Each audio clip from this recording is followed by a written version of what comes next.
This is Petrie Dish. I'm Bonnie Petrie. Okay, Petrie Dish people, for this episode, we're doing something a little different. I guest hosted a special episode of The Source from Texas Public Radio on January 13th of this new year, all about long COVID.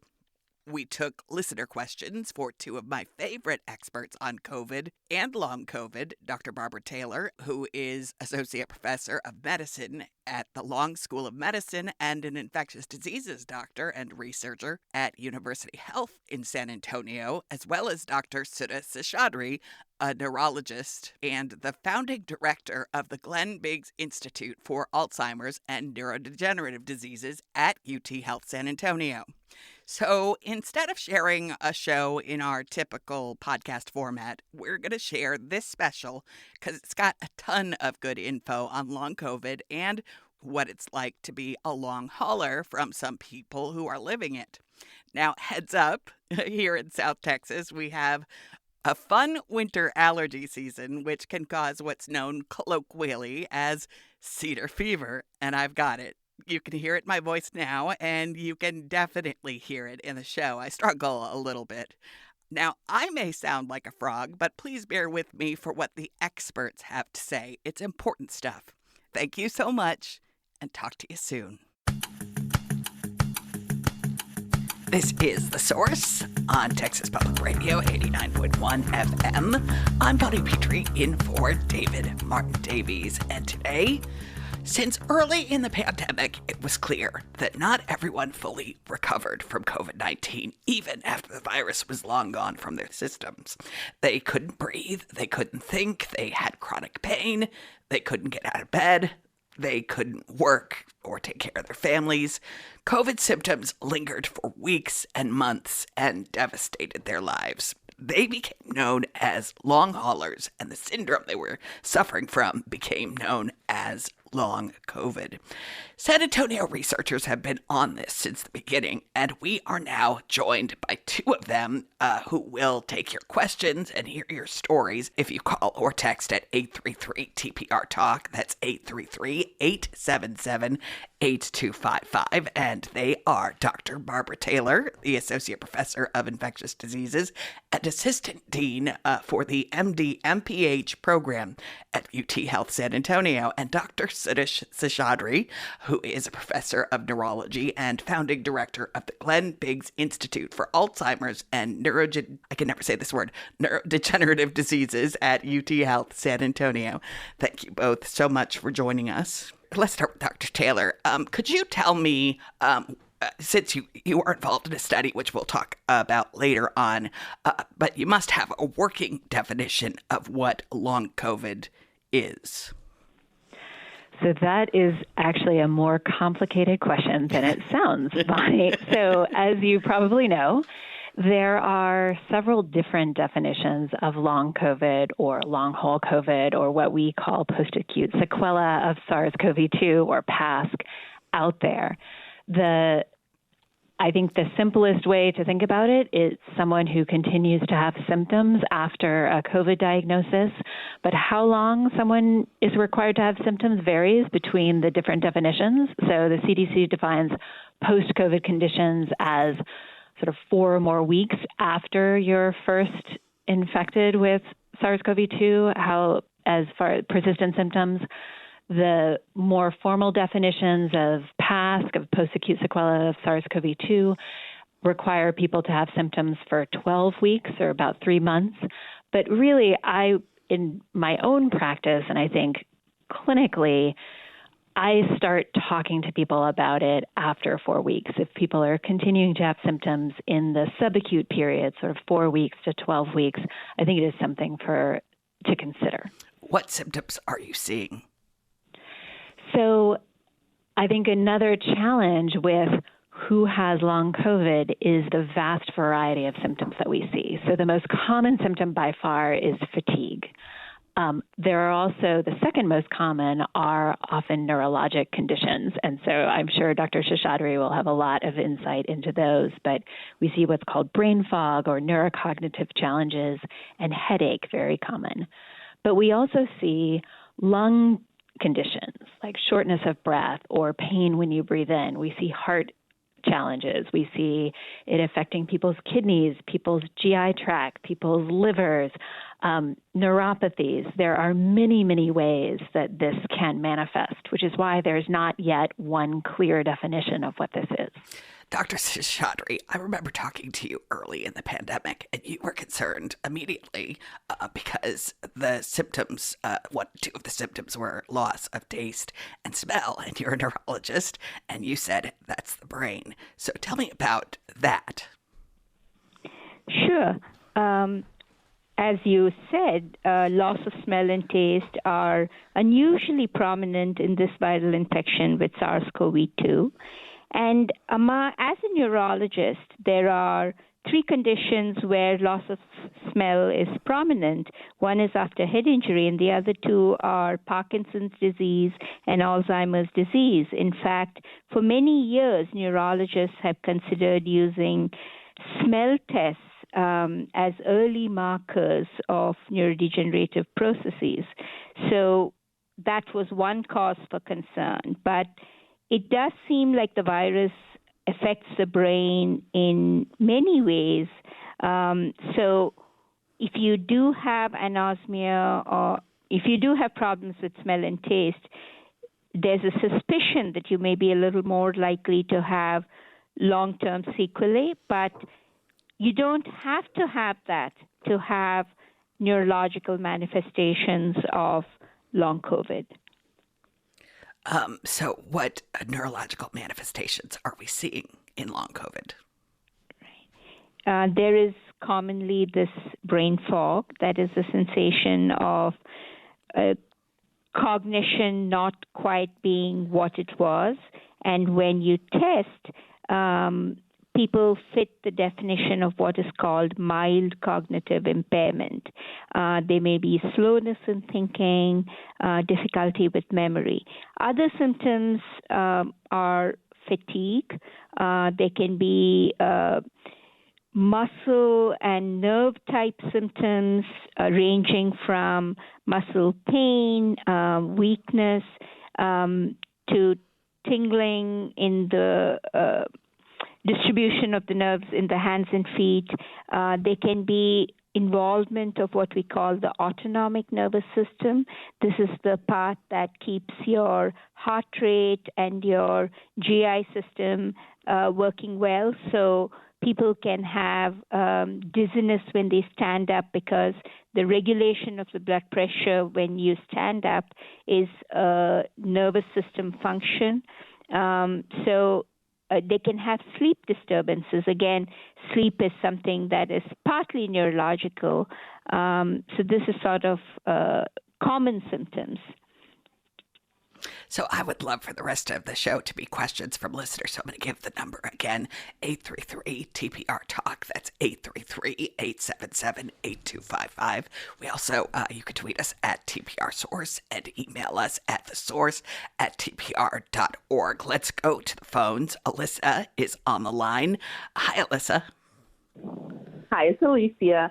I have to totally agree with that. I've always wondered why my brain felt so foggy. I'm a college graduate. I've had experience in my field for so long. I happened to lose my job because I couldn't function at the level I'm used to functioning at before I had COVID, and I just couldn't understand, and sometimes I would cry about it.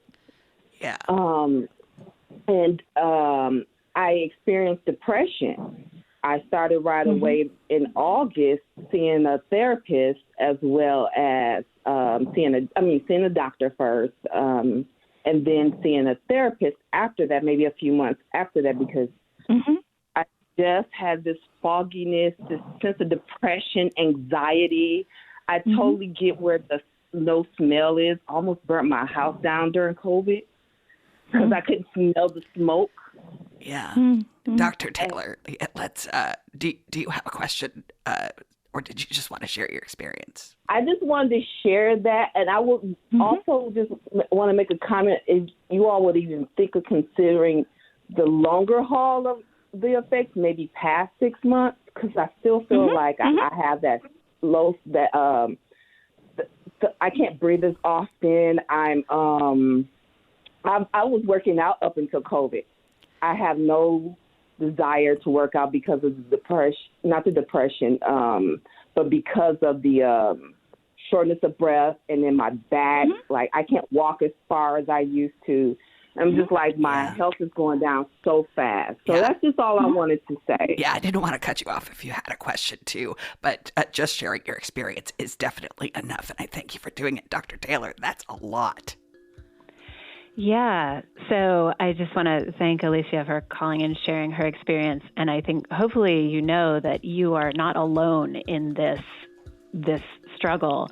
This is one of the most common presentations we see for long COVID, the brain fog and sort of a persistent fatigue and other things. It can be very debilitating for people. Many people have difficulty returning to work. There's a recent study that shows that actually in Wuhan, China, some of the earlier experience, there are about a quarter of people were unable to return to their regular jobs. Dr. Taylor, I'm going to interrupt you right there. We're going to let you finish after the break. Call us at 833-TPR-TALK if you have a long-haul story or a question for these fine San Antonio researchers.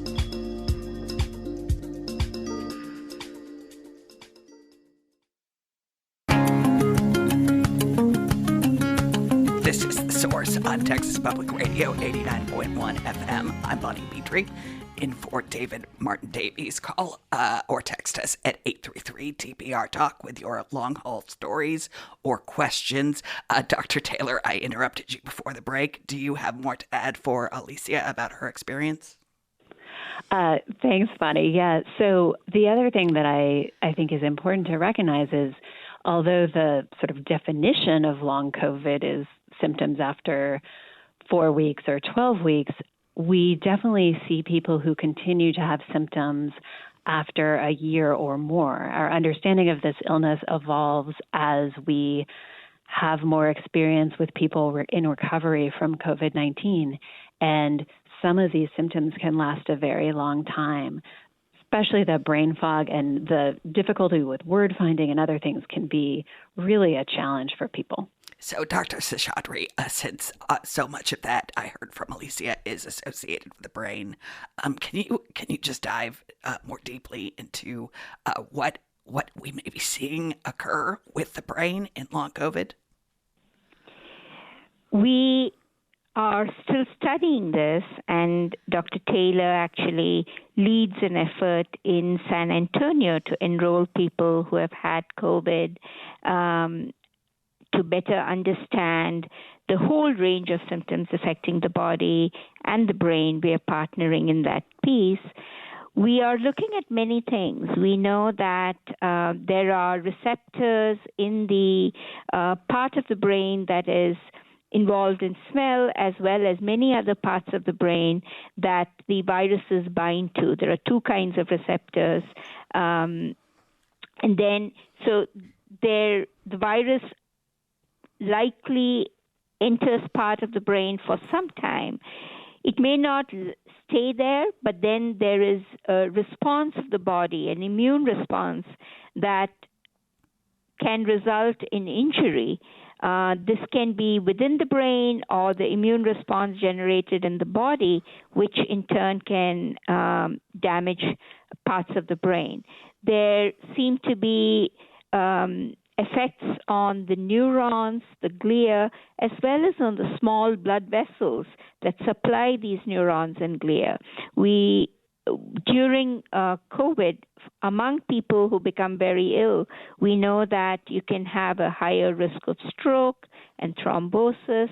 And even when there is not that severe an illness, there seems to be microvascular changes that may happen. We are doing a study with brain MRI, including a very sensitive, ultra high strength brain MRI to understand the full range of these effects. And there have been studies on the brains of people who died with COVID to see what is the types of injury that we are seeing. So we know that there seem to be many ways in which the virus can injure the brain, which perhaps explains symptoms. But of course, during life, we are just beginning to understand through these different types of studies like MRI in living people, what is the correlation between what we see in the brain and what the symptoms are. And often there is nothing obviously wrong on, say, a scan of the brain. And so there is the hope that these changes are because of functional things that can reverse over time. That's, again, important area to understand who is likely to get these symptoms and what we might do to help them. Right, absolutely. Let's go to Leonard on the phone. Hi, Leonard. Hi, thanks for taking my call. My call is about long COVID in children. My daughter contracted COVID before they had the vaccine available for children under 12. And her pediatrician informed us that the leg pain that she was experiencing was a symptom of long COVID. And that was back in August. And she still has some leg pain now. And I don't know if it's due to a symptom of long COVID or if she's just having growing pains. All right. How long does that last? All right. Thank you, Leonard. I will direct that question to Dr. Taylor. First, though, the number 833-TPR-TALK. That's 833-877-8255. And Dr. Taylor, we've talked about this a lot over the last couple of years about vaccinations in kids because we don't have a lot of understanding of what long COVID might look like in kids. Can you speak to Leonard's questions? So I will do my best with the caveat that I'm definitely not a pediatrician. Right. Leonard, thanks for your question. I think one of the things that you note was that your daughter unfortunately contracted COVID before vaccines were available. So I definitely want to say that vaccination has already been shown to decrease the incidence of long COVID by about 50% in a UK study. So unfortunately, these are things that we're learning as we go. One of the big gaps in our knowledge is actually in pediatric PASC or post-acute COVID-19. And we don't know as much as we would hope at this point to answer your question. One of the things that, as you mentioned, is really important to do when we're thinking about long COVID is to also think about other things that could cause. Long COVID is a little bit of a diagnosis of exclusion. That's what we call it, where we want to make sure that we look for other things that could be causing the pain. So in the case of your daughter, are these growing pains? Is she having a natural change in her limb length at this stage of her growth that are accounting for the pains, or is it long COVID? I would definitely encourage you to go back to your pediatrician and ask. And then also there are really amazing. The nice thing about long COVID is that we work in really multidisciplinary teams to care for people with long COVID. So, for example, Dr. Shashadri's team has amazing insights into the neurologic sequelae. We have a colleague, Dr. Monica Verduzco Gutierrez, who's a physiatrist who really works with a lot of people on the physical and neurologic and sort of functional aspects of long COVID. So that may be appropriate for an evaluation, but I think it's worth investigating. All right, 833-TPR-TALK. That's 833-877-8255. Let's go straight to Curtis. Hi, Curtis. Hi, thank you for taking my call. You talk about neurological issues like brain fog, remembering names, loss of smell, brain injury, things that you'd see like with early Alzheimer's. Do you have any concerns that COVID could cause brain injury that could either lead to people someday being more likely to develop Alzheimer's later in life or to get Alzheimer's sooner than they would have other gotten it without COVID? Any concerns in that area? That's all you, Dr. Seshadri. Thank you, Curtis. You are obviously, you're thinking exactly along the lines that we have been concerned about.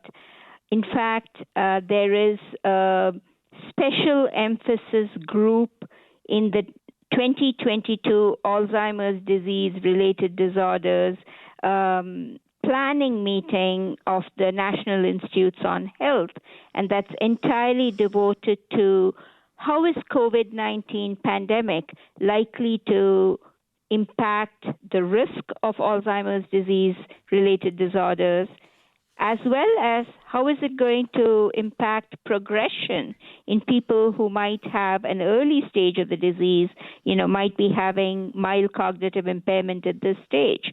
This is a worrying question because over the last 30, 40 years, it seemed like with control of hypertension and better education, we were slowly beginning to increase the age at which people develop symptoms of Alzheimer's in North America. And this trend could get reversed so that the age goes down if we throw in this big factor.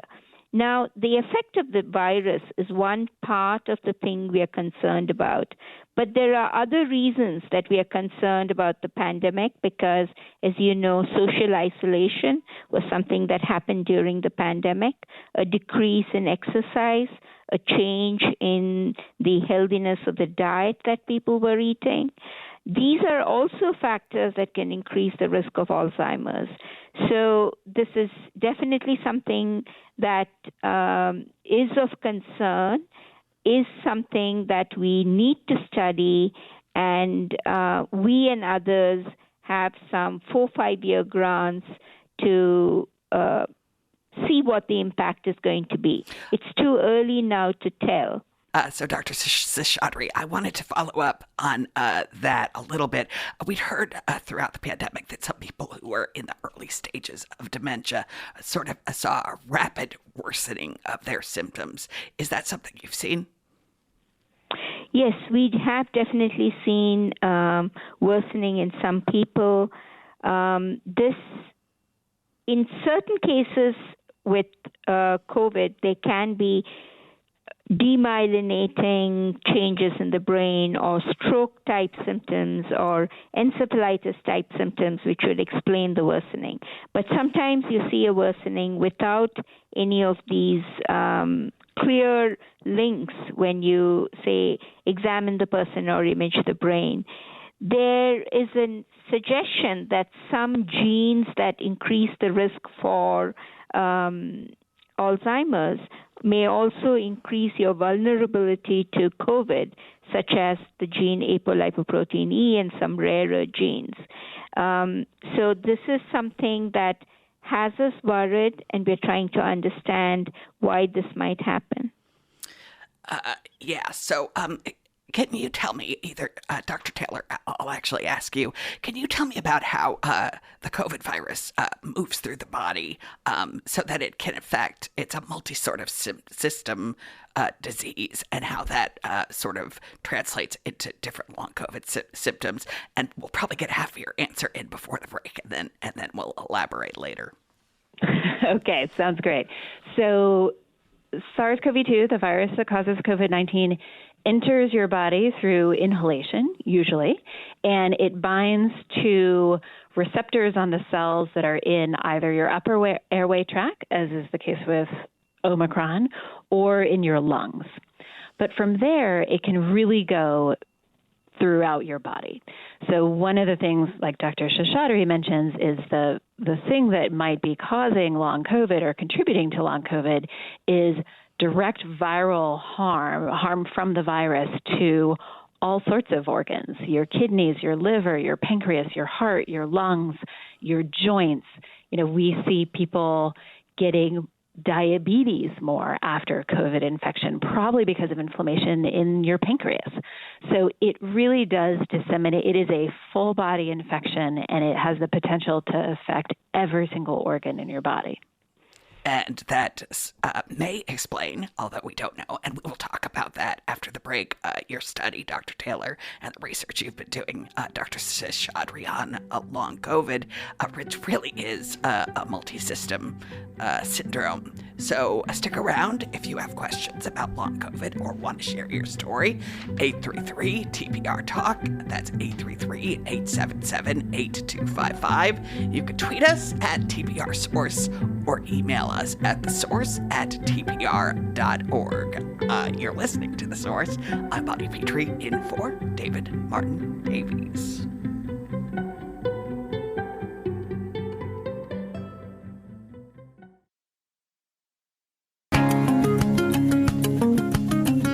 Welcome back. This is The Source on Texas Public Radio, 89.1 FM. And I want to get to a caller real quick before we talk about the UT Health San Antonio studies going on into long COVID.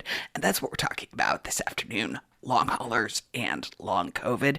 Hi, Lisa. What's on your mind? Hi.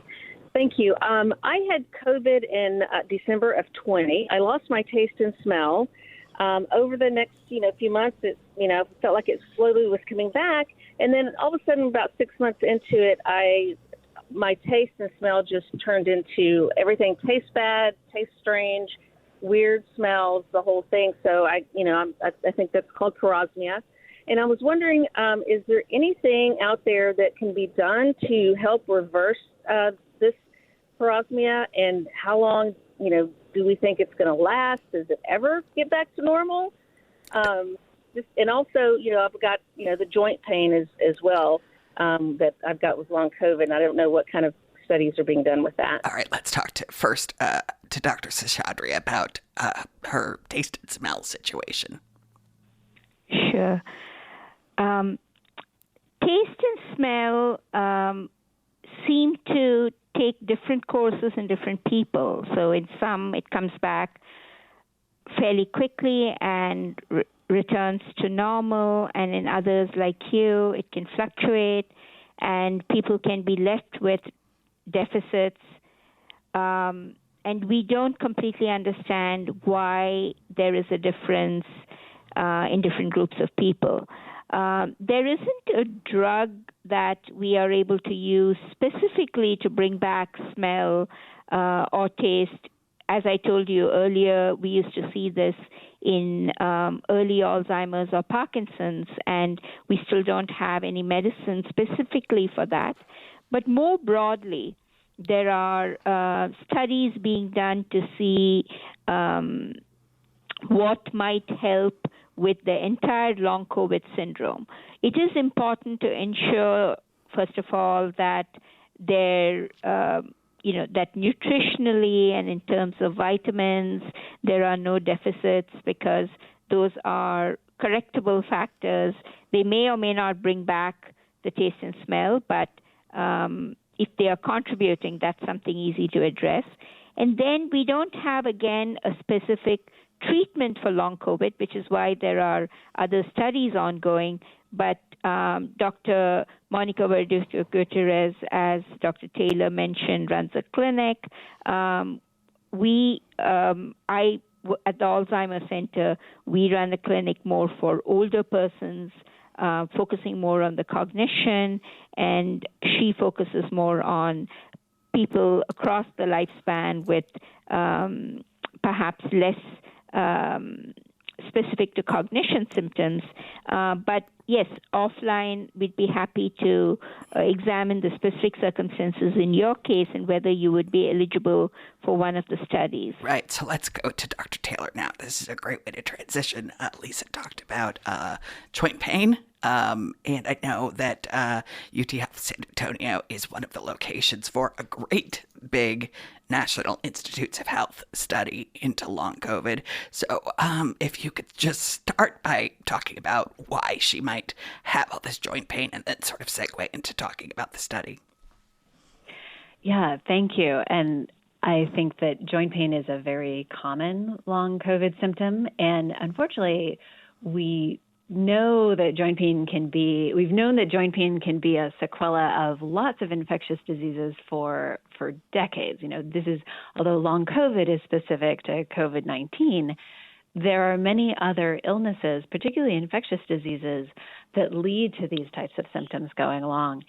And the exact reason why people get joint pain is unclear, but certainly what we see in folks are these increased levels of inflammation. Your immune system gets what we call dysregulated, where your body is telling you that you're supposed to be responding to a pathogen, like an infectious agent, with inflammation to fight it off, even after that infection is gone. And so we also see people developing autoimmune antibodies or autoantibodies, all of which can definitely contribute to joint pain. We, as Bonnie, as you mentioned, we are very excited to be participants in a very large National Institutes of Health study called RECOVER, which stands for Researching COVID-19 to Enhance Recovery, which is led here by Dr. Tom Patterson, Dr. Seshadri, Dr. Verduzco-Gutierrez, myself, Dr. Goldberg. It's a very multidisciplinary team locally who are working on it. We're doing this here in San Antonio and in Laredo, and we're really trying to understand and prevent and determine treatments for long COVID. We'll follow people over 4 years, so we'll really hopefully get a good idea of how it looks at the beginning and then how many people have persistent symptoms, and just the ultimate question of how many people who get COVID will actually get long COVID and what are the risk factors for that? Are there any things that we can do to understand why some people get long COVID and other people don't? So all of those questions will fit within the umbrella of this very large National Institutes of Health study. How many people in San Antonio are you looking to enroll? We're hoping between San Antonio and Laredo, we're hoping to enroll over 900 people. And who should consider applying to enroll? So if you want to learn more about the study, you can go to recovercovid.org. It has a description. Really, in San Antonio and in Laredo, we are looking for people who are currently experiencing COVID or they're recovering from COVID, and to follow people over time. So the only real inclusion criteria are that you've had COVID and that you're willing to come and see us and get a bunch of tests every so often over the course of 4 years. Okay, so call us with your long COVID story or question, 833-TPR-TALK. That's 833-877-8255. Tweet us at TPR Source or email us at thesource@tpr.org. And here is an email from Dan, who says, my wife is a previously healthy 40-year-old who had COVID in August 2020. Symptoms at that time included 6 weeks of daily low-grade fevers and fatigue and also intermittent headaches. Since then, the most persistent and nagging symptom is daily eye pain that is exacerbated by wearing contacts. She never had this problem before COVID. A visit to an ophthalmologist revealed nothing abnormal. We can't find much on the internet describing chronic eye pain as a long hauler symptom. I've heard of it here and there. Dr. Seshadri, is that neurological or is that something else? Again, in each patient, one needs to examine and also make sure there aren't other treatable coincidental illness. But we talked about involvement of small nerve fibers. And there are one of the parts of the body that has the highest density of small nerve fibers is the cornea of the eye. So involvement of these small nerve fibers can result in being hypersensitive or in a sensation of pain, even without any painful, conventionally painful stimulus. But again, it's hard to be, for this particular, for Dan, I would say you should discuss with your ophthalmologist again and make sure that other treatable causes that may have incidentally occurred have been ruled out. And then we would, of course, welcome, if you're in the San Antonio area, your applying to join to the study. We do study the entire nervous system with multiple questionnaires as well as tests. Dr. Taylor, have you seen a lot of patients with lingering eye pain? I have not, but that certainly doesn't mean that it can't happen. As I think Dr. Seshadri is the expert, and it's definitely true that there are a lot of different ways that COVID can affect your nervous system. I think one of the real challenges with long COVID is for many people, I certainly talked to many people who, when they initially suspect that they're having a symptom from long COVID, experience a lot of pushback from the health system. And some people are told that their symptoms aren't real, and other people are told that they just need to get more sleep or other things. But I think this is why we need the sort of longitudinal studies so much, is because it will really give us a chance to look at things in depth, do all of the in-depth testing, and come up with a better understanding of what all the consequences of COVID-19 are. You read my mind, Dr. Taylor. I was just about to talk about how people go to the doctor with long COVID symptoms, and I see on the internet all the time they feel sort of brushed off and like they're not believed. And I've talked to both you and Dr. Seshadri several times over the pandemic. You guys have always been like, yeah, this is a thing, and we need to figure this out. What should a person do if they go to the doctor and they're like, just, take an antidepressant and get some sleep and call me in the morning, Dr. Taylor? Well, I mean, antidepressants and sleep are often good ideas. Sure. I do enjoy think both. Yes, I would like more sleep right now.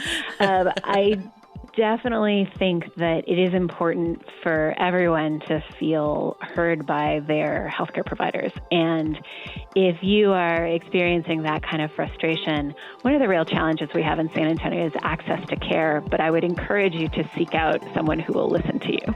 All right, great. We have about 15 more minutes to share your stories or answer your questions. 833-TPR-TALK. That's 833-877-8255. Tweet us at TPR Source or send us an email at thesource@tpr.org. We are talking about long COVID.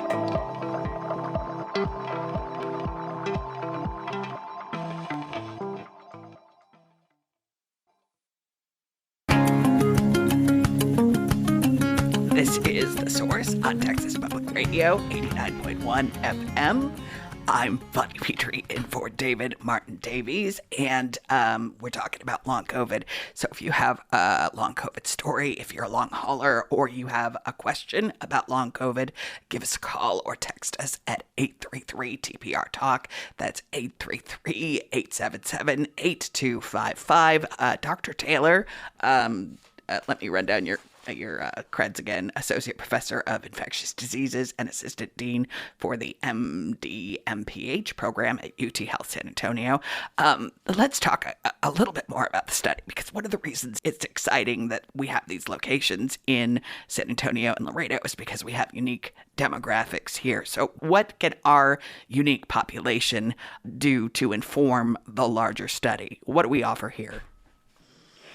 So I think San Antonio and Laredo are both interesting sites for a study like this to occur because, one, we have had a higher burden of COVID than some other places in the U.S., and two, we have a very diverse population. So with any scientific finding, it is really important to understand how it applies across multiple different races, ethnicities, age groups, demographics, and I think San Antonio and Laredo will both really be able to contribute in that regard in this study. Interestingly, we not only do we have a diverse population, but we have an urban population in both areas, but we have a lot of rural folks too.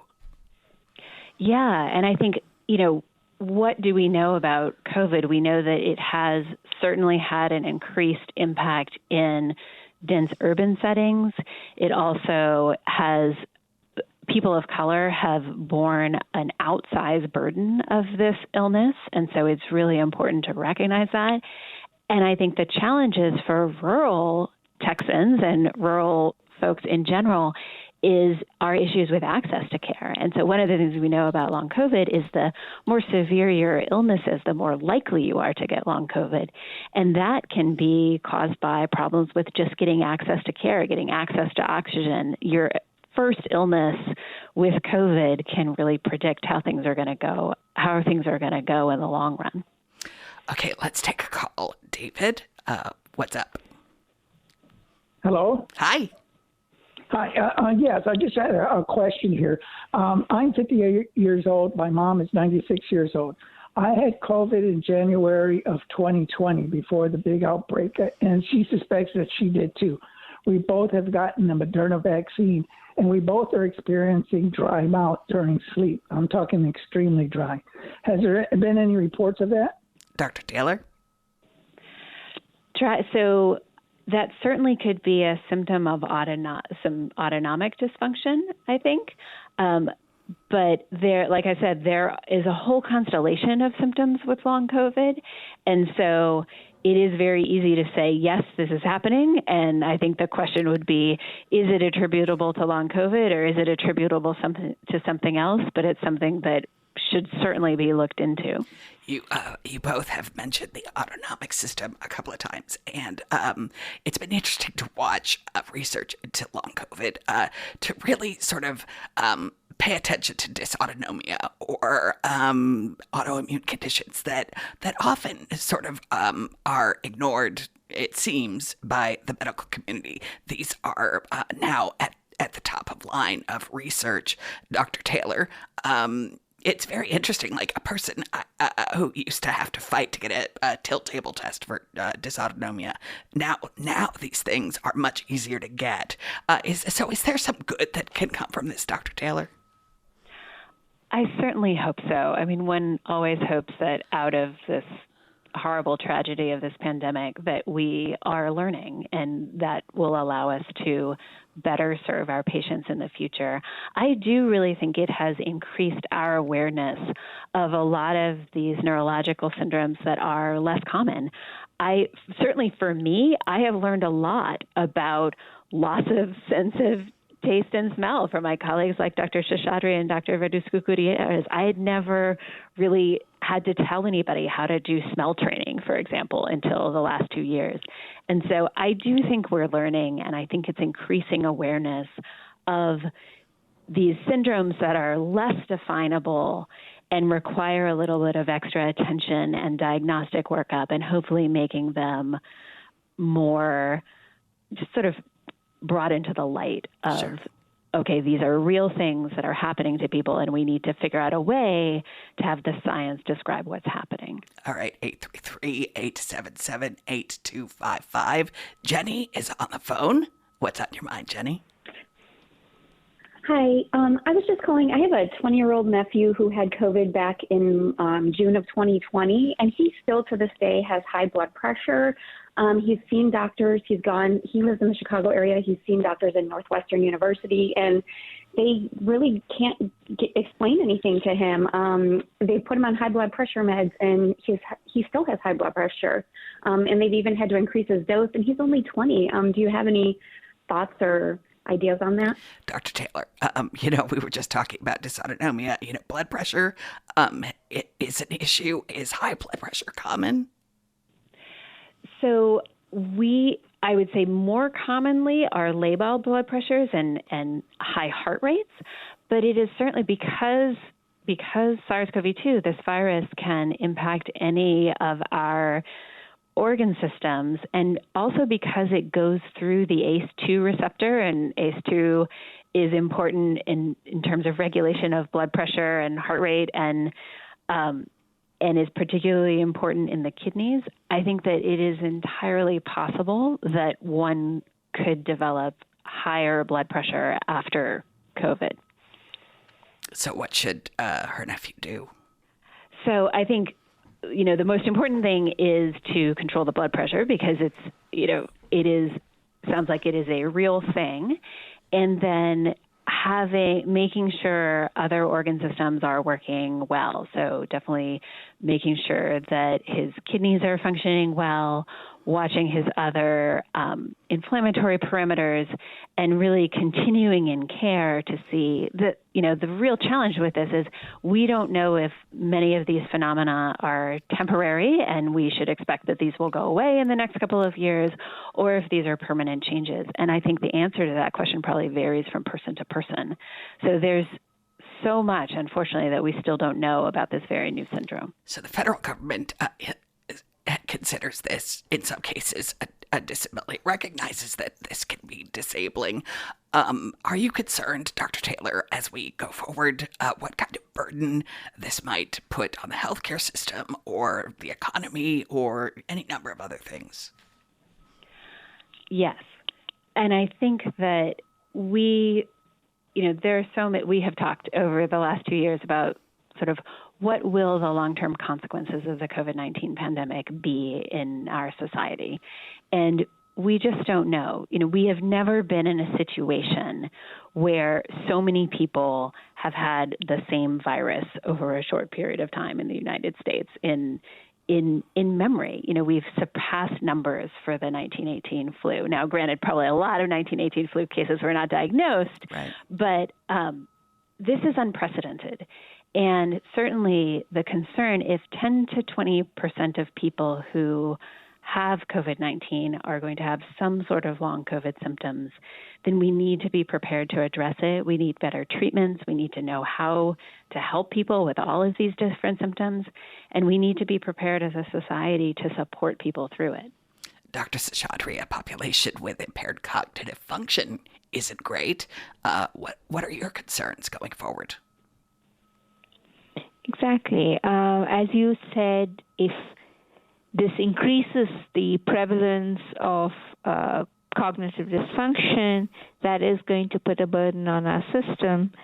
So it's important that we know, whether in fact there is a higher risk of persistent symptoms, not just in individuals, but in large numbers of people, and B, can we predict and then C, can we prevent this by intervening early? And that's where the trials part of Recover comes in. The intervention could be something like training. Dr. Taylor talked about smell training. You have cognitive training, or it could be in the form of medications to reduce or modify inflammation, or in other ways as we understand more about the link between the virus and the symptoms. It's probably a little late in the show since we only have about 2 minutes to dive into this. But Dr. Taylor, do you have any ideas, again, with only 2 minutes to go, what may be causing this long-term dysregulation? So I think everybody has a lot of different ideas. We've mentioned some of them: the direct impact of the virus on organ systems, the injury to the lining of our blood vessels and our cells, this immune system deregulation and high inflammation. Dr. Seshadri mentioned the high hypercoagulable state, like we make a lot of blood clots with COVID, and then there's all the issues of the ACE2 pathway. That plus people are under a lot of stress, both physically and emotionally in COVID, and people who are sicker have critical illness issues. If you're in the ICU, you have sequelae from that. So I think all of those things combine to make this picture, which is why the picture itself is so complex, and it requires such a multidisciplinary team of people to address it. All right. Well, I thank you both for taking the time to talk to us. That is Dr. Barbara Taylor, Associate Professor of Infectious Diseases and Assistant Dean for the MD MPH program at UT Health San Antonio. Dr. Seshadri is a professor of neurology and a founding director of the Glenn Biggs Institute for Alzheimer's and Neurodegenerative Diseases at UT Health San Antonio. The Recover study is going on here in San Antonio. If you want to learn more about that, perhaps enroll, go to our website, tpr.org. We'll have all the information for you there. You have been listening to The Source on Texas Public Radio, 89.1 FM.